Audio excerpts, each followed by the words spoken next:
when a person comes up to you, you know, they're new, you know, they don't know much about Islam, and, you know, you just met them off the streets, and they ask you, well, Yusuf, what is Islam? What do you tell people? What do we tell people? Well, first of all, I have to reflect back and remember how it was from my own condition. Yes. I thought you would. Because this is really, when I was talking about SDS, I'm going to work it in, like it or not. Okay, good. It's going to happen.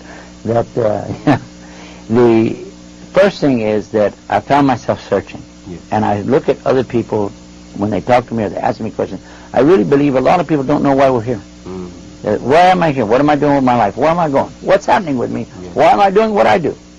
You know, what is this about? Is this just repetition? I go through the life and then what? Die and that's it? Or, you know, why are we here? So this is a stage of S, meaning search. To search and try to discover what's going on. Well, what then the D stands for? Discover.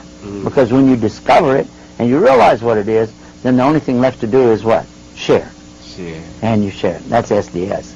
And I just came up with this leftover baggage, but you got to do that. Well, we got to do the letters. We appreciate the letters. We live in a society. You got to have letters. Okay. Yeah, I think so. Well, you know what? By the way, you know I live in Washington D.C. area now, and for sure in that place, people are crazy about using letters. Letters mean so much to them that the more letters that they use, the more money they're going to charge the taxpayers for it. Watch out! Watch out! So now tell us. Someone comes up, they want to know, what is Islam? First, like I said, I put myself in the mindset of that individual, where he's at with his thinking or where she's at with her thinking. And you have to overcome a lot of stereotyping. Yes. Because right away, what? Well, immediately when you say Islam, Muslims, people have a tendency to say, oh, is this going to be something to do with terrorism, kidnapping, hijacking, bombing, things like this. So you got to work through all that stuff first. I generally have a tendency to just set that over on a shelf and get back to it later. Right. Because there are things that go on in the world which nobody can deny. That's true. But at the same time, we want to sift out the truth from the falsehood, and then the stereotyping, and then the misunderstandings and misrepresentation. Because a lot of times you have to realize that people, regardless if they're politicians, reporters, or whoever, they have an agenda. They're trying to accomplish something. And they really don't much care about how many people get run over in the process. Unfortunately. Yeah, not all politicians, not all reporters. Just like... But too many. Well, yeah. We can say too many. Even one's too many. But so how do you approach somebody? Is to by going and thinking, get inside their head and think, how do they feel? They're looking at me standing there like this and wearing this garb that I have on, or how you're dressed like that, and already they're kind of put off like, what is this? What's going on here with this? But also it's advertising for Islam. Because people will say to you, well, I'm going to be brave, I want to go up and ask him, are you one of them Muslims? Or what do you Islamics think about this or that? Or how come you guys do so-and-so? How come you wear that? Do you have to wear that? Yeah. That has happened to me often, too. Or like in the case of the women, they'll say, do you force them to dress like this or something like that? It gives you a chance to open the door conversation. Yes. So you can help them in their search. And it's not necessary to go into such subjects and get details on things where it's not really the mainstream issue. Which is? Well, the mainstream issue, of course, in Islam is to focus on what is the Tawheed, or the oneness of God. Because without that, there's no Islam. There isn't anything else. The rest of it's conversation. The rest of it's politics. The rest of it is just somebody coming up with excuses to make problems for other people. The key to the whole thing is to have the correct understanding about it. Is there a God? Number one. Is there proof? And then, who is the God? What's the concept or the nature of the God? And then, why did he put me here? Right. See, if we can get that together, then we can move forward. Well, help us get that together, please. Well, first of all, let's prove there's a God. Or prove that there isn't. Because a lot of the people will come to you right away and they'll say, well, no, everything all started from a big bang, some dense material in space, and it blew up, and that started everything. Well, if that's the case, if that's the way it is, then where did intelligence come from? Where does life come from out of death?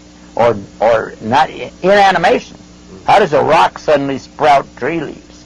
And, you know, so you have to look at some basic thing and discover there must be something. If you recognize this as a creation, you have to acknowledge a creator. Absolutely. Does it make sense? Absolutely. If you're walking along the beach and you see sand and you see footprints in the sand, and you notice that it's barefoot and it's going in that direction, you don't say that the ocean came in and depressed those down like that. You know that just happened to be there. Yeah, you wouldn't say that. No, it's just someone was here.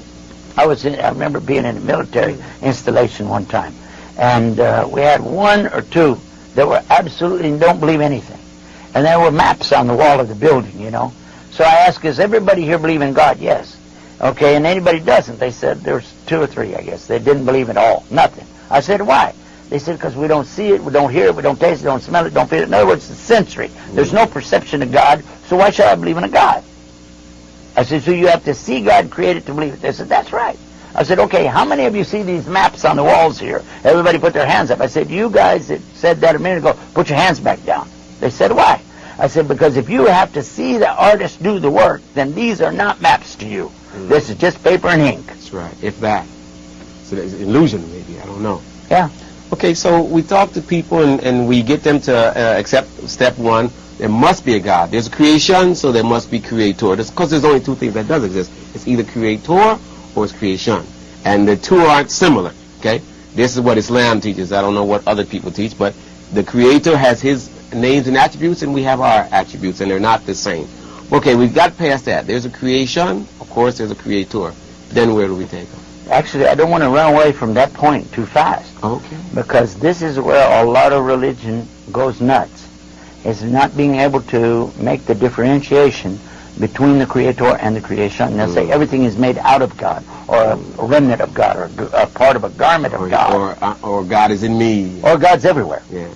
And they're children of God. So we're all particles of God. Or, like you said, God is in me. Because all of that will misguide the person. It's still messed up because you can't resolve some issues. Because if God is in the creation, who created God? And then if God's in the creation, then who takes care of God? Because there's a dual factor, not just a creator. You have to understand there's also a sustainer. So this is not the same role. Create something, you can walk away and leave it. Like a car deal. They make a car, they just walk away and leave it. Don't pick out you buy it at least. But seriously, so who's going to take care of this creation? And who is the one taking care of to see that this happens and that happens and so and so and so? So we as Muslims accept there's a creator, but at the same time he's a sustainer of all. And he's not created, guess what else? He's also not sustained. Look what he said in the Quran. In the Quran, A'udhu billahi minash shaitanir rajim, Allahu la ilaha illahu al-hayyul qayyum, la ta'khudhuhu sinatun wa la nawm.